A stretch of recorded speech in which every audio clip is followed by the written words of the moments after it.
Hey friends, have you ever had one of those days when things don't seem to go right? Well, we had one. We'd planned to put up a different show today, but instead we spent 7 hours away from the house because our car didn't restart when we stopped at the drugstore. Now, sadly, the things that we'd gone to the drugstore also weren't available. So we were 0 for 3, and then the car would not start. It's not one of those things where it wasn't catching. The starter actually didn't turn. It was late enough at night that trying to get the car towed to our mechanic up here in town was just not going to work. It would not be there before the shop was closed, and I didn't want to have a car that was not functional delivered to a mechanic and the driver not knowing where to put it. On top of that, AAA said it was going to be several hour wait. Well, by this time, we grabbed a bite to eat and we got home about 9 o'clock. So if we'd waited, we'd have been getting home after midnight. Not a good idea. So this morning, I got up early. I got down to the drugstore where the car was in the parking lot, called AAA, and then had to start waiting for at least 90 minutes for the tow truck to show up. Why 90 minutes? Well, because it was a 38-mile tow, and not all tow truck drivers want to drive that far. They want to get their hookup fee, pull it 10 miles, drop it, and get paid. This tow truck driver was pretty awesome. She knew what she was doing. She attached the chains to the right parts of the car so the car wasn't going to be damaged. Everything went smooth.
Thanks for watching. We'll be publishing the next installment in our Q&A on Monday.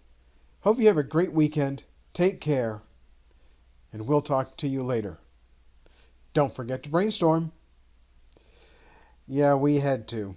Barely made it to the rent-a-car place before they closed. We had 15 minutes to spare.